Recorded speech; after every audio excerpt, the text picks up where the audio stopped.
I will never give up my faith of meeting you. I will keep my faith until the end of my life. I will fall, but trust in you to get me back up. Hi guys, you're with your girl, Pushing Through the Pain, Simply Christine. I am off of work, driving home, and I wanted to wait till I got home to do this video, but I just couldn't because it's just like burning in me. So this video is going to focus on aligning your goals with your purpose. So for me, it's very important for me to have goals in this life, and I have yearly goals, monthly goals, daily goals, and each goal that I make coincides with the yearly goal or the monthly goal. So it's very important. Oh, sorry about that, guys. Like I said, I'm driving. So it's very important to me that, let me roll up my window before we get all it's very important to me that I put this video out, because sometimes it's very hard to make goals that are actually realistic, that you can actively work on to achieve. I mean, one of the biggest things that I would consider is asking yourself, if I never make $1 million, if I never even get $1,000 in my hand, what other things would fulfill me? What other things will make me happy? Because people often think that your goals should be, I'm going to be a millionaire. Maybe that's not what God has for you. Everybody in this world wants to be a millionaire and make all this money. What do you need to be content if you only made the money that you're currently making right now? What would make you content? What will make you happy? And that's definitely a personal journey that you really have to dive in and get to know yourself. And in order to get to know yourself, you got to get to know the Creator, the one who made you, so you can align yourself with where He wants you to be. Because the only way you're going to have fulfillment in your life is if you fulfill the purpose and the reason why He put you on this earth in the first place. And it might not be to be a millionaire. Sorry, people. It just, if I'm saying something you don't like, just go on to the next video. But the truth of the matter is, God didn't make everybody to be millionaires. God didn't make everybody to have a whole bunch of money, and God didn't make everybody to look the same and dress the same. So I mean, be realistic in where you want to be in your life. And if you want to have that goal, I don't knock anybody for having that goal, but I'm just the type of person that doesn't have to run with the crowd and do what everybody else does. I'm just that type of person. So when it comes down to goals, I didn't reflect money. Money was not the main topic or the main category when it came down to me making goals and finding my purpose in life. And I literally was asking God from like 15 to 30 what my purpose was in life. And even at 30, I knew, I had an idea, but I didn't want to accept it, because to me it wasn't as big as I wanted it to be or what I thought it should be. And I had to take myself out of the equation and realize that I need to do what God wants me to do and fulfill what He put me on this earth to do, because that's the only way I'm going to feel fulfilled. That's the only way I'm going to feel like I have purpose. I can get $5,000 in my hand and blow it in 2 or 3 months and be feeling like, oh, well, I'm worthless or I'm nothing because I don't have any more money. Nah, them are not the kind of goals I was looking for. I was looking for goals that I could do every single day and try to accomplish, and actually be working to accomplish these goals on a daily basis and until for the rest of my life, where I would never have a conclusion, or I would never have a, well, it is done, kind of goal, so that it would give me what I needed to have purpose, to have daily purpose.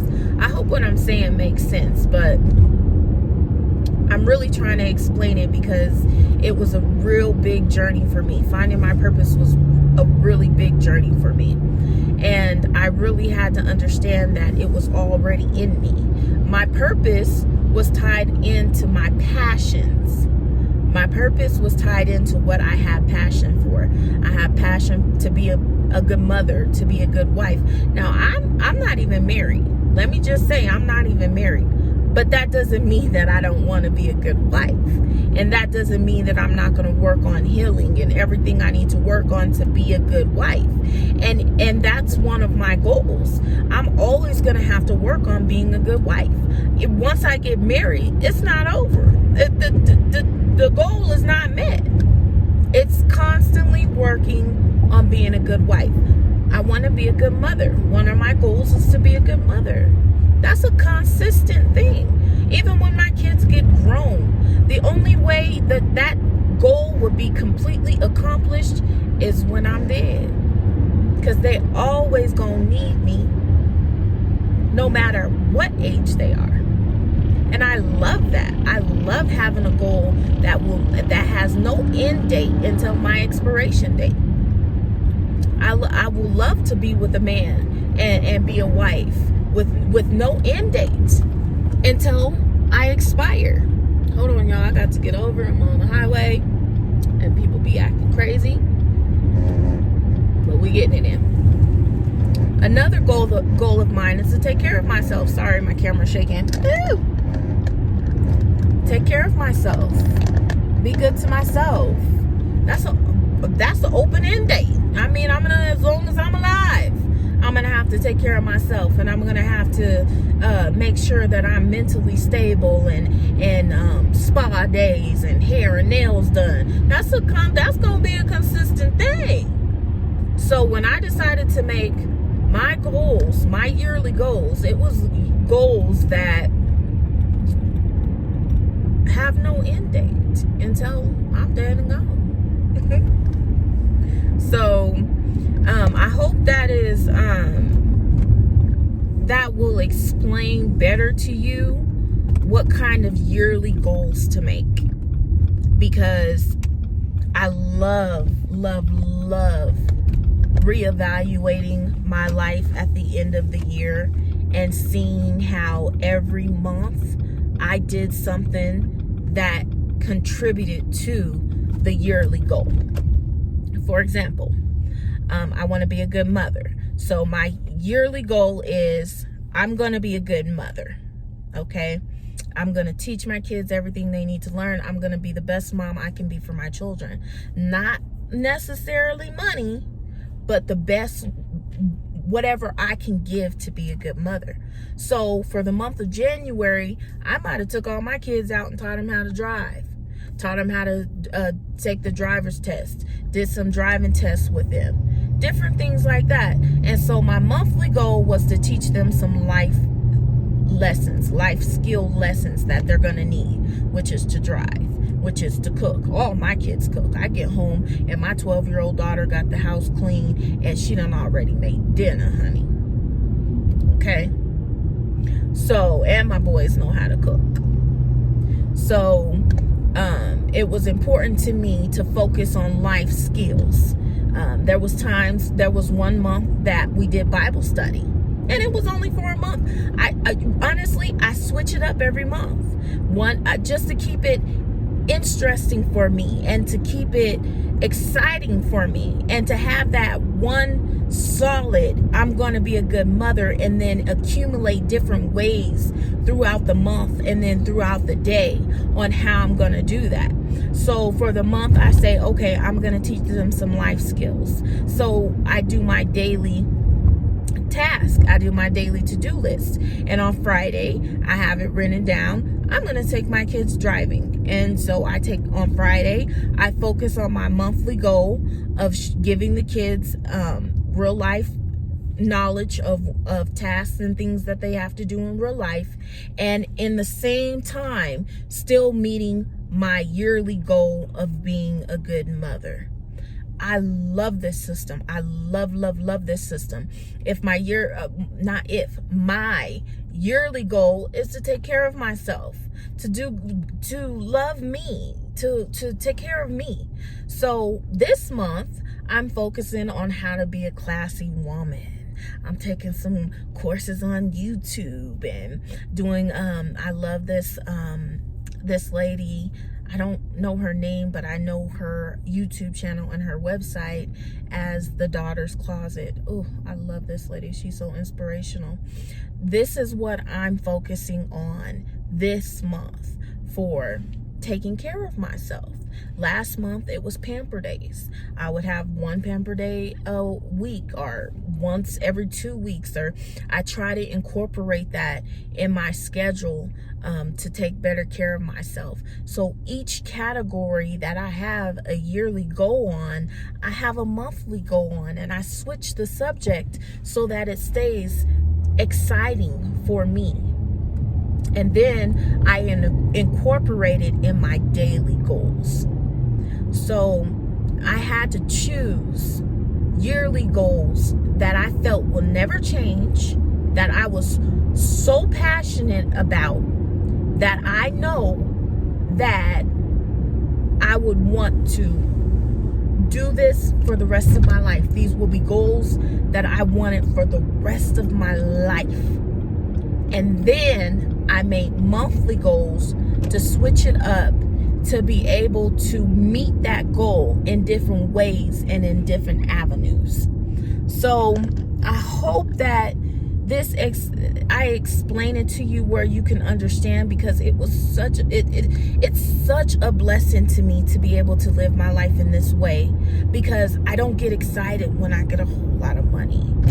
I don't get excited, I have a boyfriend, but sometimes some things don't excite me, because I take care of myself, and because I have a love for myself and a purpose within myself, and I have a happiness within myself, despite the pain, the drama, and everything else that I've been through. I feel like sometimes since my son died, I feel like I've been through enough. I don't want to go through any more pain. I don't want to go through any more drama. But unfortunately, that's not the way life is designed. I have to deal with my son's drama. Oh, I wish he was here to deal with his drama, but I have to deal with his death and all the rest of the stuff that comes in this world. To have purpose, to understand what I'm doing here, what I'm doing with my life,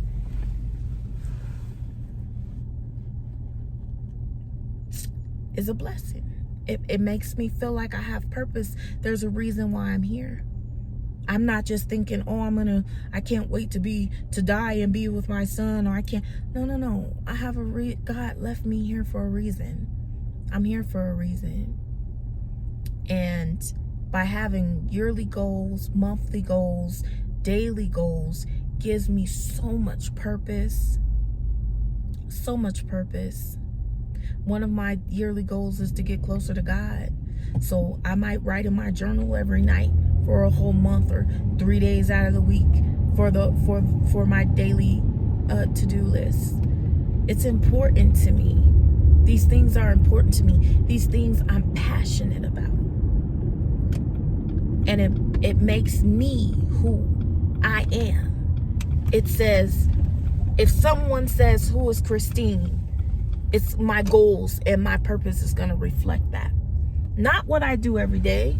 Not going to work as a business office manager every day. Not working with numbers every day. Even though I love numbers. Love numbers, love budgeting, love managing money. Not so much as the love of money, but I do love managing money. And having a nice, tight,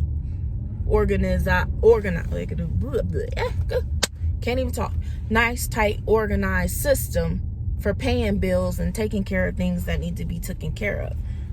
Not necessarily the love for money, And I'm not going to sit here and say that I haven't had times where I was struggling to feed my kids and keep food in the refrigerator, because that's very much true. I struggle from day to day with different things, and yet still try to budget, and yet still say, okay, I only have $200 in my pocket this week. What we going to do with it? And still feel content, understanding that this is the life that God has given me. Because if I don't take care of the small things that he gives me, he's not going to bless me with bigger things. So I'm actually at the store now, guys. I'm going to go get some food so we can have some dinner tonight. But I just wanted to get this out. So I hope this was a blessing to someone. These people looking at me crazy while I'm in the parking lot, honey. Maybe we'll pick up on a few things later on. But for now, bye, guys.